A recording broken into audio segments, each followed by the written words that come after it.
하나님께서 어느 날 우리에게 나타나서 내가 소원하는 것이 무엇이냐라고 그렇게 물어오신다면 여러분은 무엇이라고 대답하시겠습니까? 어느 사람이 당신의 소원은 무엇입니까? 라고 묻는다면 여러분은 무엇이라고 대답할 그 소원을 가지고 살고 있습니까? 그 백범일지에 보면은 백범 김구 선생이 자신이 가진 소원에 대해서 이렇게 기록하고 있습니다. 내 소원이 무엇이냐? 하나님이 나에게 그렇게 물어보신다면 나는 서슴없이 내 조국 대한 독립입니다 라고 대답할 것입니다. 그 다음의 소원은 무엇이냐? 또 그렇게 물어보시면 나는 또 우리나라 대한의 독립입니다 그렇게 대답할 것입니다. 너의 세 번째 소원은 무엇이냐? 또 그렇게 물어보면 더욱 목소리를 높여서 나는 그렇게 대답할 것입니다. 내 나라 우리 민족 대한의 완전한 자주 독립입니다.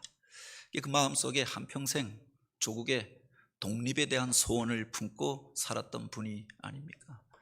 그렇게 소원을 품고 행하고 또 수고하고 희생하였던 사람들, 또 기도하였던 그 수고 가운데 오늘 우리가 독립이 되어지고 해방된 나라에서 살게 되어졌습니다.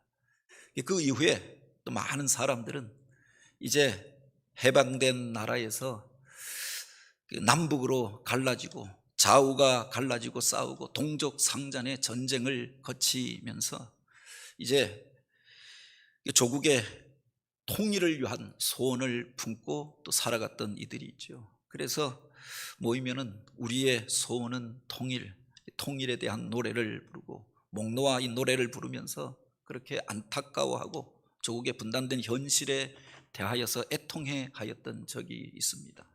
그런데 70년이 지나고 나니까 젊은이들 가운데서 더 이상 통일을 이야기하는 사람들이 없어졌습니다. 오래된 세대들, 이상 가족들조차도 이제 통일 이런 거 이야기하지 말자라고 이야기하는 겁니다. 꿈과 소원도 희미하여져 버리고 이렇게 살다가 갔으면 좋겠다. 괜히 복잡한 문제들 만들어내지 않았으면 좋겠다. 또 이렇게 이야기하는 이들이 있죠. 세상 가운데 거하면서 현실을 인정하면서 그 소원마저 잃어버린 삶을 살아가는 것들을 보게 됩니다. 언젠가 한번 이야기하였던 적이 있는데 또 이런 이야기가 있습니다. 이건 지어낸 말이라고 생각되어집니다. 어떤 사람이 길을 가다가 우연히 요술 램프 같은 것을 이렇게 줍게 되었다고 합니다. 그래서 동화책에서 많이 보았던 내용이 있어서 바로 이 램프를 탁 문지르니까 여기서 갑자기 뻥 하면서 이 램프의 요정이 나타나게 되었던 겁니다. 지니가 탁 나타나서 당신의 소원이 무엇입니까? 나를 이곳에서 꺼내주셨으니 한 가지 소원을 내가 반드시 들어주겠습니다. 이 이야기를 하였던 겁니다. 그래서 그 사람이 갑자기 갈등하게 되잖아요. 내 소원을 무엇이라고 이야기할까? 이 세상을 살려고 하면 돈이 필요한데 돈을 달라고 할까? 또 아름다운 사람을 만나서 예쁜 여인이랑 교제하고 만나고 싶은 그런 소원도 있었던 거죠. 뿐만 아니라 만나는 것만이 아니라 단란하고 행복한 가정을 꾸리고 그렇게 살았으면 좋겠다. 결혼하고 싶은 그런 꿈도 있었던 겁니다. 그런데 무엇을 이야기할까? 그렇게 고민하다가 이 세 가지를 한꺼번에 얻었으면 좋겠다. 돈도 많고 또 예쁜 여자를 만나서 결혼까지 하면 얼마나 좋겠는가. 그래서 급한 마음에 이 세 가지를 같이 이야기했던 겁니다. 돈, 여자, 결혼 이랬더니 이 지니가 그 이야기를 다 알아들었다는 듯이 머리를 끄덕이더니 갑자기 수리수리 막 딱 했는데 바로 그 앞에 진짜 정신이 이상한 돈 여자랑 결혼하게 되었다라고 하는 이 불행한 이야기입니다. 오늘 우리가 가지고 있는 소원은 무엇입니까? 그 사람의 소원 속에 그 사람이 가지고 있는 가치관, 그의 관심, 그의 세계관이 담겨져 있잖아요. 무엇이 되기를 원하고 무엇을 이루기를 원하고 무엇을 얻기를 원한다. 그 소원 속에 그 사람의 생각과 그 마음의 중심이 담겨져 있는 겁니다. 하나님께서 내 마음의 소원이 무엇이냐라고 물으셨을 때 여러분은 무엇이라고 대답하시겠습니까? 성경에 나오는 인물들 가운데 하나님의 마음에 합한 자라라고 하는 이 놀라운 칭찬을 받았던 사람이 있습니다. 우리가 잘 아는 다윗에 대한 이야기이죠. 바로 이스라엘 역사상 가장 위대한 왕으로 불려졌고 하나님의 특별한 사랑과 은혜를 받고 누렸던 사람이 다윗이 아닙니까? 그런데 그의 인생을 보면 태어나면서부터 그가 위대하고 대단한 가문에서 특별한 모습으로 그렇게 나게 되었던 것이 아님을 알 수가 있죠. 그 형제들 가운데에서 바로 막내 아들로 태어났던 거다.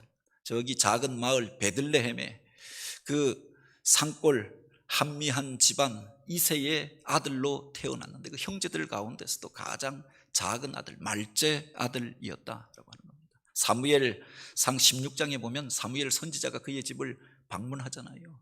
이스라엘의 새로운 지도자를 세우려고 그 집을 방문하였을 때 이새가 자기 아들들을 다 불러드립니다. 7 아들들이 나와서 그 앞에 나아가는데 다윗은 그 자리에서 제외가 되잖아요. 그 들판에서 그 형제들이 남겨놓은 양떼를 돌보고 있었다라고 하는 겁니다.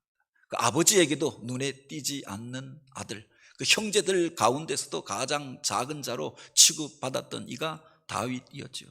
그런데 그가 바로 그 형제들 가운데서 가장 존귀한 자가 되고 이스라엘의 구원자로 쓰임받게 되어지고 위대한 왕으로 지금도 많은 사람들이 다윗의 이름을 이야기하는 겁니다. 새벽마다 시편 말씀을 나누고 있는데 그 많은 시편이 다윗의 시와 다윗의 고백과 찬송으로 기록되어져 있는 겁니다. 무엇이 그렇게 하나님 앞에 그로 쓰임받게 하였고 많은 이름들 가운데서 그 이름이 존귀하게 불려지게 되었고 그를 위대한 인생으로 만들어 주었는가라고 하는 겁니다. 오늘 우리가 읽은 이 본문에 보면은 그가 우여곡절 끝에 이스라엘의 왕이 되고 이제 백향목 궁에 살게 되어졌을 때 그가 가지게 되었던 소원, 그의 꿈, 그의 서원하였던 것에 대하여서 기록하고 있지요. 이제 잘 살고 편안하고 모든 문제가 다 해결되어졌습니다. 왕이 되기까지 그 험난한 세월을 지나왔던 것 아닙니까? 그런데 그가 이제 그 궁에 거하게 되어지고 왕자에 앉게 되어졌을 때 그 모든 문제가 해결되고 평안하여졌을 때 오히려 마음으로 안타까워하면서 이런 소원을 이야기하였던 겁니다. 나는 백향목 궁에 살거늘 여호와의 궤는 아직 휘장 가운데 있도다. 내가 이렇게 좋은 집에서 살아도 되는가? 내가 이렇게 편안하게 그렇게 좋은 옷 입고 좋은 음식 먹고 살아도 되는가? 안타까워하였다. 나는 좋은 집에서 살고 있는데 하나님의 말씀, 하나님의 언약을 상징하는 그 언약궤는 여전히 장막 안에 거하고 휘장 안에 머물러 있는 것으로 인하여 안타까워하면서 바로 하나님의 거룩한 전을 짓고자 하는 소원을 그가 아뢰게 되었던 거지요. 왕이 되어져서 평안하여졌을 때 나단이라고 하는 선지자를 불러서 그가 그 이야기를 하는 겁니다. 내가 이제 이와 같이 좋은 곳에 나는 편안하게 살고 있는데 하나님의 언약궤가 그 장막 안에 머물러 있는 것이 말이 되어지는가? 하나님의 전을 짓고자 하는 자기의 소원을 아뢰게 되었던 겁니다. 가난할 때는 하나님 앞에 나와 기도합니다. 어렵고 힘들 때는 하나님 앞에 나와 부르짖어 구원하심과 도우심을 구하며 우리가 간구하잖아요. 그런데 그 문제가 해결되어졌을 때 기도의 자리를 떠나는 이들, 예배의 자리를 떠나는 이들이 있죠. 하나님께서 부르셔서 하나님이 귀히 사용하는 사람들이 이제 그 사명을 맡고 그래서 영광스러운 자리에 앉게 되어졌을 때 더 이상 하나님의 영광을 위하여 일하는 것이 아니라 자기 영광을 위하여, 자기 편안함을 위하여, 자기 삶의 것들, 자기 이름을 내기 위하여 행하는 때는 또 얼마나 많이 있습니까? 그 이전까지 열심히 헌신하고 수고하여서 교회에서 어떤 직분을 맡고 또 사람들 가운데에서 존귀한 자리에 앉게 되어졌습니다. 하나님의 놀라운 축복을 받게 되었습니다. 그런데 복받은 이후에 평안하여진 이후에 믿음의 자리, 사명의 자리, 그 은혜의 자리를 떠나는 이들이 얼마나 많이 있느냐. 신앙이 액세서리가 되어져 버리고 일주일에 한 번 교회 나와서 예배하는 것, 이것도 부담스러운 의무로 생각하고 주를 위하여 하나님의 나라를 위하여 그 어떤 희생과 헌신도 하지 않고 과거의 열정과 신앙을 잃어버린 채 살아가는 이들이 또 얼마나 많이 있습니까? 그런데 다윗은 출세하였을 때, 높은 자리에 올라가게 되어졌을 때, 모든 것들이 다 해결되고 평안하여졌을 때 그것을 죄송스럽게 여기면서 하나님의 전을, 하나님을 예배하는 처소를 짓기를 소원하였다. 평안하여졌을 때, 문제가 해결되어졌을 때 그 사람의 본심이 드러나게 되어져 있는 것 아닙니까? 열심히 주를 향하여서 일하는 것 같고 열심히 주님 앞에 나와 기도하는 것 같습니다. 그런데 문제가 해결되고 세상에서 성공을 얻게 되어졌을 때 그 사람이 어떤 말을 하느냐, 어떻게 행동하느냐, 그 사람의 그 본심이 그때 드러나게 되어지는 거죠. 다윗은 성공한 그 자리 가운데서 바로 자기에게 주셨던 능력, 자기에게 주셨던 그 은혜를 하나님을 위하여 쓰고자 하였다라고 하는 겁니다. 그런데 오늘 본문에 보면은 그가 그런 소원을 나단을 통하여서 이야기합니다. 그래서 하나님께서 바로 그의 말과 그의 소원을 듣고 이제 나단을 통하여서 여기에 대하여 응답해 주셨던 말씀을 기록하고 있는 거지요. 그런데 그 하나님의 생각은 다윗의 생각과 달랐다라고 하는 겁니다. 내가 과연 나를 위하여 내가 살 집을 지을 수 있겠느냐? 우리 인생이 하나님이 거하실 수 있는 그 영광스러운 영원한 전을 지을 수 있다고 말할 수 있는 사람이 누가 있겠습니까? 내가 언제 너희에게 나를 위하여 백향목 집을 지으라, 내가 택한 어느 지파에게 어떤 사람들에게 나의 집을 지으라고 그렇게 명령하고 이야기하였던 적이 있느냐? 오히려 이렇게 말씀하시는 겁니다. 영원하신 하나님, 이 천지 만물을 만드시고 지으시고 다스리시는 그 하나님의 집을 과연 우리가 지을 수 있겠는가? 영이신 그 하나님, 어디에나 계신 그 하나님이 우리처럼 무슨 육체를 가지고 밤에 주무시고 평안히 거하시고 TV 보시고 그렇게 거하실 그런 방과 그런 집이 과연 필요하신가라고 합니다. 우리 인생의 한계에 대하여 이야기하시고 육신의 연약함에 대하여 이야기하시고 바로 다윗의 그 소원에 대하여서 오히려 하나님께서 반대의 말씀을 하셨던 겁니다. 다른 성경에 보면 역대하 22장에 또 다른 이유에 대하여 이렇게 기록하고 있죠. 내가 피를 심히 많이 흘렸고 크게 전쟁하였음이라. 내가 피를 흘렸은즉 나를 위한 나의 이름의 전을 짓지 못할 것이다. 또 그렇게 응답하십니다. 그가 왕이 되기 위하여 불가피하게 흘렸던 그 피에 대하여서 주님께서 정결하고 거룩한 자로 하나님의 전을 짓기를 그렇게 기대하셨던 것을 말씀하였던 거죠.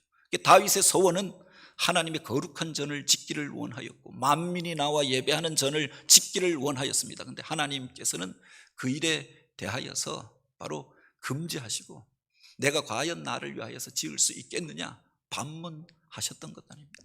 모세가 가나안 땅에 들어가기를 원하였습니다. 하나님 앞에 귀히 쓰임받고 헌신하였던 사람입니다. 그런데 그로 가나안 땅에 들어가지 못하게 하시고 다만 느보산에서 그 땅을 보게만 하시고 안타까움으로 그 백성들을 향하여 마지막 축복 기도를 드리고 그 사역을 내려놓게 하였던 이유도 여기에 있지요.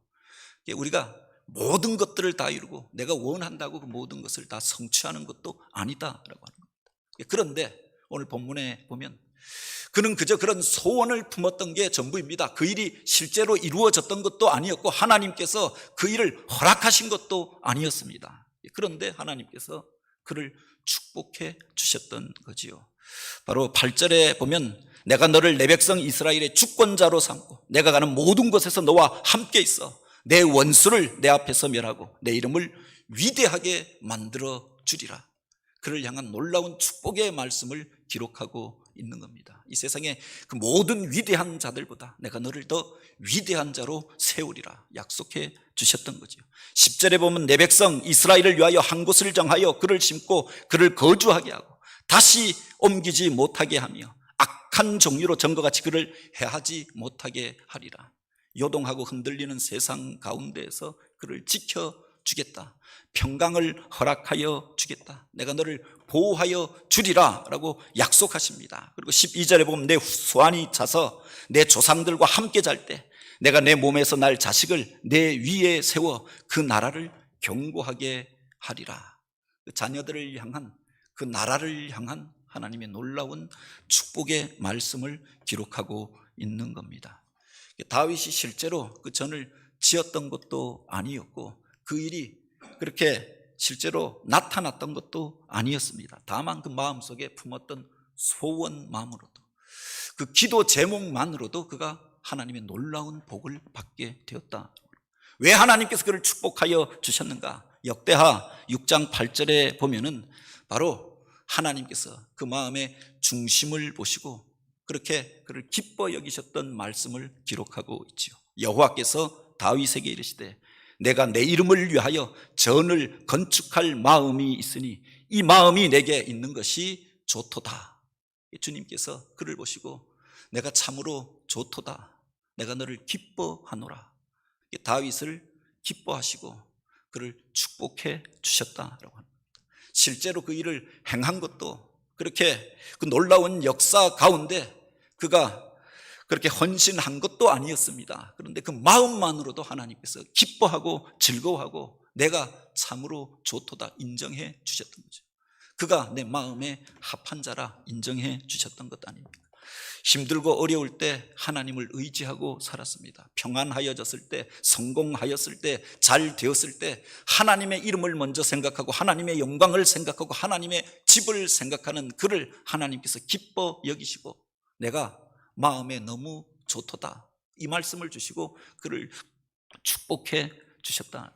우리 하나님은 그 사람의 마음을 보시는 분이고 그 중심을 보시는 분이다라고 하였습니다. 그래서 다윗을 택하실 때도 그 말씀을 하였던 것 아닙니까? 나는 외모를 보는 것이 아니라 그의 중심을 보느니라. 지금 다윗이 왕이 된 이후에 그 권세를 사용하여서 무엇을 할까, 무엇을 누릴까, 무엇을 먹을까 이것을 고민하고 걱정했던 것이 아니라 하나님의 영광을 구하며 하나님이 기뻐하는 일들을 향한 소원을 품게 되어졌을 때 하나님께서 그것만으로도 기뻐하셨다. 지난 주간에 어버이날이 있었고 어버이 주일이 있었습니다. 근데 우리 아이들이 여전히 학교 다니고 뭐 돈을 버는 것도 아닌데 무엇을 선물할까 며칠 동안 고민하는 겁니다. 그래서 둘째 아이는 무좀약을 사가지고 또 무슨 발에 각질을 벗기는 양말 같은 걸 사갖고 온 겁니다. 아빠 이거 신고 각질 벗기고 그리고 무좀 치료해서 깨끗한 발을 가지고 다니라는 겁니다. 이 아이가 내 발에 관심이 있었구나. 이게 뭐 비싼 것도 아니고 대단한 것도 아니잖아요. 그런데 그 마음만으로도 기쁨이 되어지는 겁니다. 부부가 행복하게 살아가는 모습도 바로 여기에 있지 않습니까? 무슨 부부주의를 지나고 또 가정의 달을 지나면서 생일을 지나면서 대단한 선물을 해줘서 무슨 사파이어가 박힌 다이아 무슨 반지를 해줘서 그래서 행복한 게 아니라 비가 새는 반잣집에 살아도 고운님 함께라면 그 사랑하는 마음만으로도 행복하고 그것이 천국임을 우리가 경험하며 살게 되어지는 거죠. 그 집에 있었던 것이 아니라 그 선물에 있었던 것이 아니라 그 마음이 고맙고 기쁘고 행복한 것 아닙니까? 주님의 마음이 그와 같았다라고 하는 겁니다. 다윗이 주님의 이름을 생각하고 소원을 품고 그렇게 되기를 원하였던 그 마음만으로도 주님께서 기뻐하시고 그를 축복해 주셨던 거죠. 왜 다윗이 그토록 성전을 짓고자 하였는가? 그 속에 그 마음의 중심이 담겨져 있었던 것 아닙니까? 그 이전에 성막은 실로에 모셔져 있었습니다. 광야 가운데서 지날 때 바로 언제든 들고 행진할 수 있도록 천막으로 만들어져 있었잖아요. 그것이 실로에 세워져 있었고 하나님의 언약궤가 그곳에 모셔져 있었습니다. 그가 왕이 된 이후에 물론 그곳에 가서 하나님을 제사하고 예배하였지만 그 성전이 바로 이 예루살렘 성에 세워졌으면 좋겠다라고 하는 마음을 품게 되었던 겁니다. 언제든 그곳에 나아가 예배하고 기도하고 하나님과 교제하고 하나님과 만날 수 있는 그 처소가 이곳에 있었으면 좋겠다. 그 소원을 품었던 거죠. 그 속에 주님을 향한 사랑이 있었던 것 아닙니까? 이따금 한 번 보는 게 아니라, 절기마다 한 번 보는 게 아니라 매일마다 아침 저녁으로 나아가 예배하고 거하고 주님과 교제하고 주님을 찬양하는 꿈을 꾸었고 그런 소원을 품었던 거지요. 주의 집에 거하는 자는 복이 있나이다.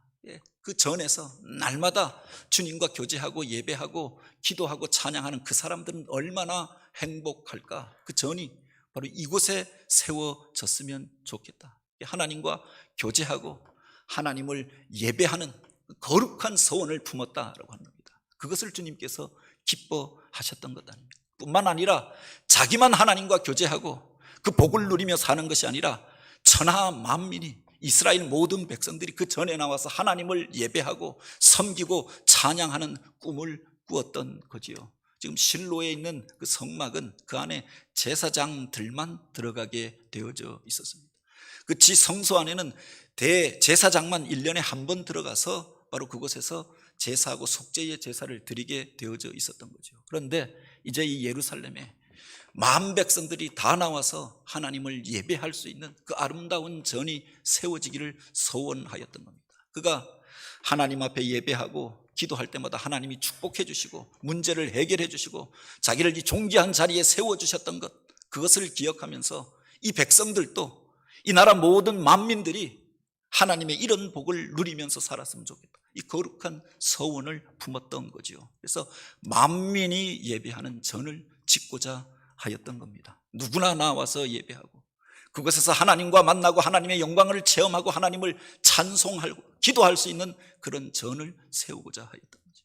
뿐만 아니라 그 이전에 하나님의 성막이 세워져 있을 때 그곳에 하나님의 임재를 상징하는 그 영광의 구름이 그 위에 머물러 있었다라고 하였습니다. 광야길을 행할 때 그들이 시내산 아래에 이르게 되어졌을 때 빽빽한 구름과 우레와 번개 가운데 나타나신 그 하나님으로 인하여 오히려 두려워하잖아요. 그래서 하나님께서 모세를 불러서 그들 가운데 성막을 짓게 하시고 바로 그 식양을 따라 하나님이 보여주신 그 그림과 모양대로 그 성막을 만들고 봉헌하게 되어졌을 때 그곳에 하나님이 임재하시는 상징을 보여주십니다. 쉐키나의 구름이 그 위에 가득하게 덮여지고 그 안에 모세와 아론이 들어가 하나님 앞에 기도하게 되어지고 모든 백성들은 하나님이 그들과 함께 하시는 그 증거를 그 영광의 구름을 통해서 보게 되어졌던 거죠. 그래서 그 구름 기둥과 불 기둥을 쫓아 행하며 그 속에서 승리하는 행진을 하게 되었던 것 아닙니까? 이제 이 예루살렘에 하나님의 영광의 구름이 나타나고 그 백성들이 하나님의 영광을 바라보고 찬양하는 꿈을 꾸었던 거지요. 그래서 바로 이곳에 이 예루살렘에 그 거룩한 전이 세워져서 하나님을 예배하고 만민이 나와 찬양하고 하나님의 임재하심을 날마다 체험하는 삶을 꿈꾸고 소원하면서 주의 전을 짓고자 하였다. 그가 자기의 소원에 대하여서 그렇게 고백합니다. 만군의 여호와여, 주의 장막이 어찌 그리 사랑스러운지요. 내 영혼이 여호와의 궁정을 사모하며 쇠약하며 내 마음과 육체가 생존하시는 하나님께 부르짖나이다. 나의 왕, 나의 하나님, 만군의 여호와여, 주의 제단에서 참새도 제 집을 얻고 제비도 새끼들 보금자리를 얻었나이다. 주의 집에 거하는 자가 복이 있나이다. 저희가 항상 주를 찬송하리이다. 주께 힘을 얻고 그 마음에 시온의 대로가 있는 자는 복이 있나이다. 참으로 복된 것이 무엇인가 라고 하는 것을 그는 알고 있었고 그래서 주의 전에 머물러 살기를 원하였고 만민이 그 전에 나와 하나님을 예배하며 그들 안에서 시온의 대로가 열려져서 하나님의 언약하신 복을 누리며 살기를 소원하였던 거죠.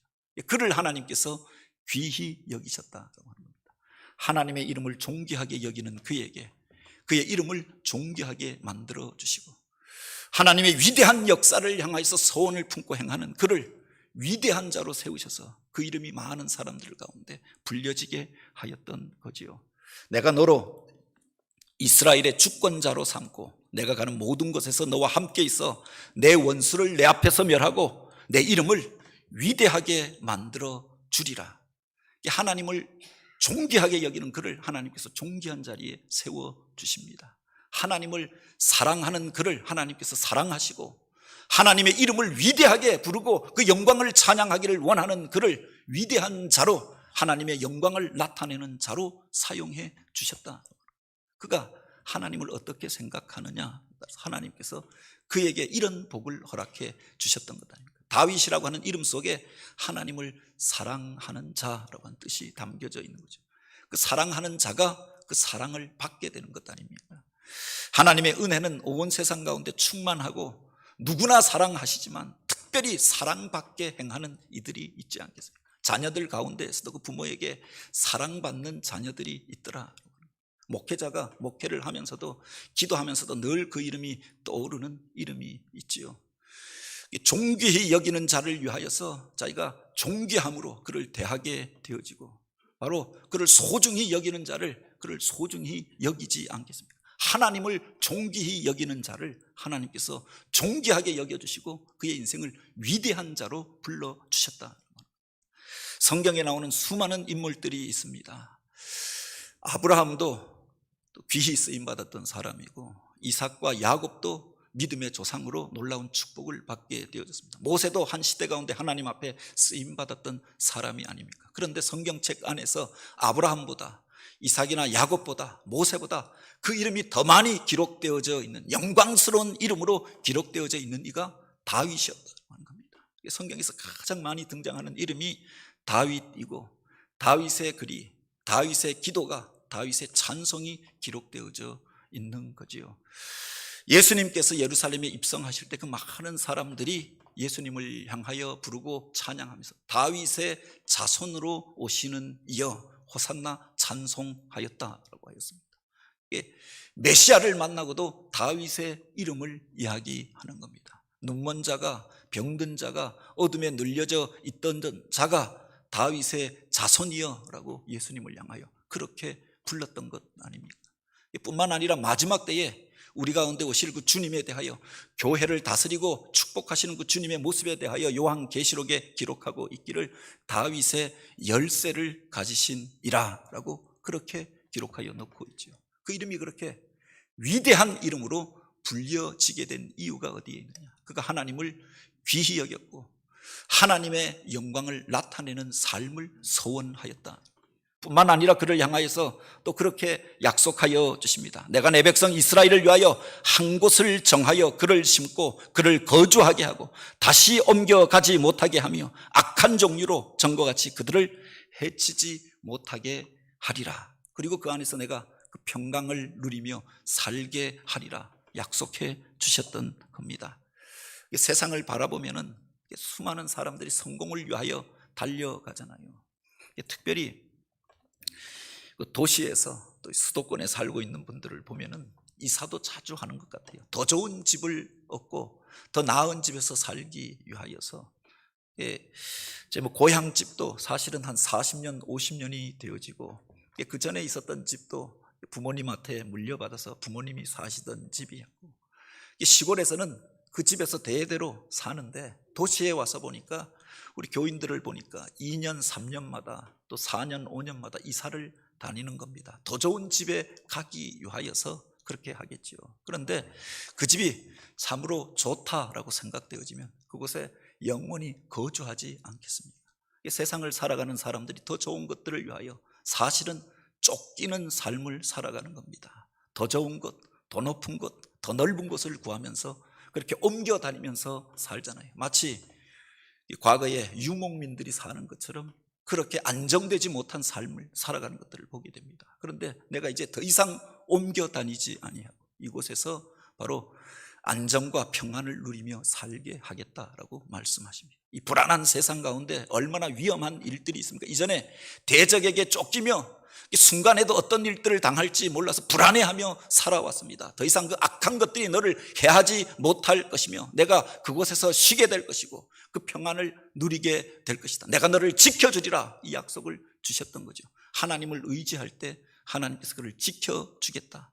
더 이상 두려워하지 않고 불안해하지 않고 살도록 하겠다. 모든 대적들을 이기고 승리하는 삶을 살게 하겠다 약속하여 주셨던 겁니다. 더하여 너만 그런 삶을 사는 것이 아니라 내가 수완이 차서 내 조상에게 함께 거하게 될 때 내 몸에서 난 자식을 내 위에 세워서 그 나라를 견고하게 하리라. 나는 그의 아버지가 되고 그는 내 아들이 되리라. 그가 만일 죄를 범하였으면 사람 막대기와 인생 채찍으로 징계하려니와 내가 내 앞에서 패한 사울에게 그 은총을 빼앗은 것처럼 그에게서 빼앗지 아니하리라. 그리고 이렇게 말씀하십니다. 내 집과 내 나라가 내 앞에서 영원히 보존되고 내 왕위가 영원히 견고하리라. 이 놀라운 축복의 말씀을 주셨던 거예요. 너만 내가 지켜주는 것이 아니라 내 자식들도 지켜줄 것이다.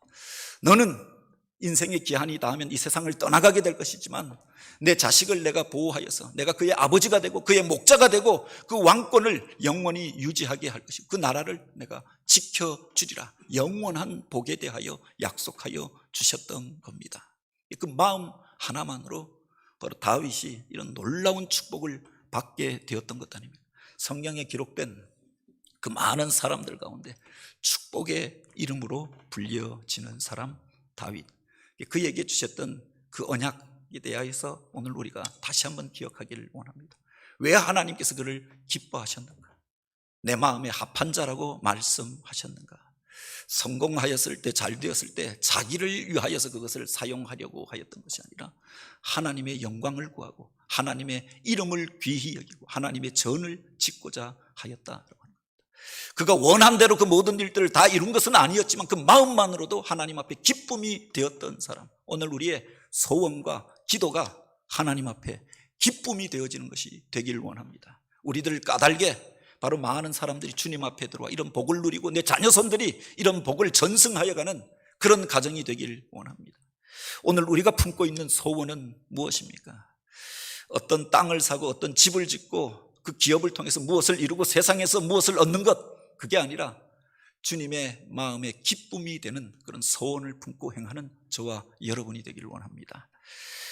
제가 이 교회 부임하기 전에 하나님께서 주셨던 그 환상과 또 꿈에 대하여서 이야기한 적이 있습니다. 이전 교회에서도 건축을 하였던 적이 있는데 모든 것들이 평안하여지고 또 교회도 안정되어지고 가지고 있었던 빚도 다 갚고 목회하기 참으로 좋은 여건이다라고 생각하고 그것이 또 제가 살던 고향이었기 때문에 안주하고자 하는 마음도 있었던 것 같습니다. 그런데 어느 날 꿈에 한 2번 정도 그런 부름이 있었던 것 같아요. 덕래야, 덕래야 부르는 그 음성을 생생하게 듣고 깬 겁니다. 그런데 하루는 그 영광스러운 모습을 보여주시는 겁니다. 세상에서 들은 적이 없는 놀라운 찬양 소리가 울려 퍼지고 주님께서 제 앞에 서 계십니다.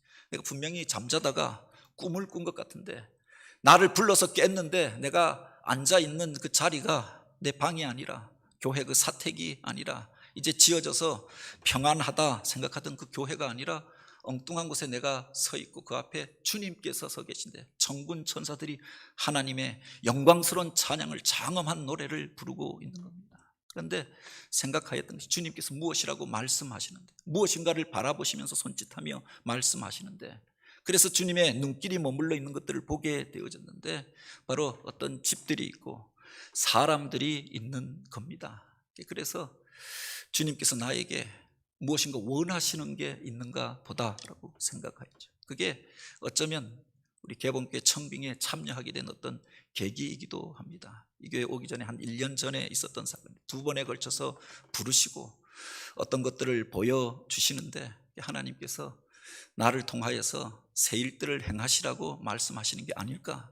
그래서 그 말씀이 분명하지 않고 그 보여주신 것이 분명하지 않지만 꿈에서 깨어나서 그것 때문에 고민하면서 하나님께서 변화를 요구하시는 것보다라고 생각하였지요. 그러면서 마음으로 정리했던 것이 있습니다. 주님께서 바로 관심을 가지고 계신 게 무엇인가? 어떤 사람들을 향하여 주님께서 보고 계셨다. 그 사람들을 향하여서 안타까운 마음으로 보고 계시면서 뭐라고 말씀하시는데 이게 그 사람들을 향한 관심, 제가 엉뚱한 것들을 향하여 아마 관심을 가지고 있으니까 내가 사람의 관심이 있노라, 믿음의 공동체에 관심이 있노라 라고 그 말씀을 주셨던 게 아닙니다. 그것을 통해서 바로 영광스러운 찬양이 울려 퍼지는 그 환상을 보여주시는 겁니다. 그 건물에서 그 집들에서 그 수많은 사람들이 그곳에서 나와 하나님을 찬양하는 꿈을 보여주시는데 세상에서 들은 바가 없는 찬양이었던 거죠. 주님께서 믿음의 사람들을 통하여 당신의 사역자들을 통하여 기대하시는 바가 이곳에 있음을 알게 하여 주신 것이다 라고 생각하였던 거죠. 사람을 향하여 관심 가지시고 그 믿음의 공동체를 세우고자 하시는 주님의 뜻이 그 속에 있었다라고 고백하게 되어졌던 겁니다. 몇 년이 지나면서 여전히 우리들 안에 침체되어진 모습들이 있고 과거에 안주하고자 하는 모습들이 있고 저도 또 이곳에 부임한 이후에 이제 평안하다라고 생각되어지는 순간인데 하나님께서 무언가 변화를 요구하시는 것 같아요. 우리를 향한 그 도전의 음성들을 계속하여서 듣게 되어지는 겁니다. 그래서 어려운 시대에 우리가 그냥 견디고 지나고 통과하고 아무 일들 없이 무고하게 사는 것만이 아니라 바로 하나님께서 새로운 시대에 이제 놀라운 변화의 일들이 이 땅 가운데 불어 닥치게 될 터인데 교회를 통하여서 원하시고 기대하시는 일들이 있음에 대하여서 계속하여서 말씀하시는 게 아닌가. 그래서 교회의 면모를 새롭게 하는 일들을 시작하자라고 이야기하였고 또 비전 센터를 건축하자 이런 제안을 하게 되어졌던 겁니다. 물론 그 건물 자체로 우리가 하나님의 영광을 나타낼 수는 없겠죠. 우리들의 능력과 또 실력도 다 한계가 있는 것 아닙니까? 그러나 하나님께서 믿음의 공동체를 통하여 원하시는 어떤 사역들이 있다라고 합니다. 하나님의 꿈이 오늘 우리의 비전이 되어지고 주님의 마음에 기쁨이 되어지는 그 일들을 통하여서 오늘 우리가 하나님 손에 붙들려 쓰임받게 되기를 원합니다. 그들을 통하여서 하나님이 집이 없어서 하나님이 머물 곳이 없어서 하나님이 돈과 능력이 없어서 그래서 사람들을 부르시고 이것들을 보게 하시고 일들을 하게 하신 것이 아니라 당신의 자녀들을 축복하시기를 원하신다. 주님의 마음을 우리가 깨달을 뿐만 아니라 그 마음에 기뻐하는 자로 쓰임받게 되기를 원합니다. 그래서 주님의 꿈을 꾸고 그 비전을 향하여 헌신하며 과거의 것들이 아니라 하나님의 새 일들을 구하며 우리 교회가 남녀노소가 단지 우리들의 세대만이 아니라 다음 세대들까지 하나님께서 주시는 복을 누리며 그 복을 전승해 가는 교회, 그리고 천하 만민이 그 전에 나와서 하나님을 예배하고 찬양하는 그 거룩한 꿈을 꾸며 먼저 헌신하고 하나님의 일들을 위하여서 오늘 우리가 거룩한 서원을 품고 행할 수 있는 그런 사람들, 그런 다윗과 같은 축복의 사람들이 우리 교회를 통해서 일어나게 되길 주님의 이름으로 축원합니다.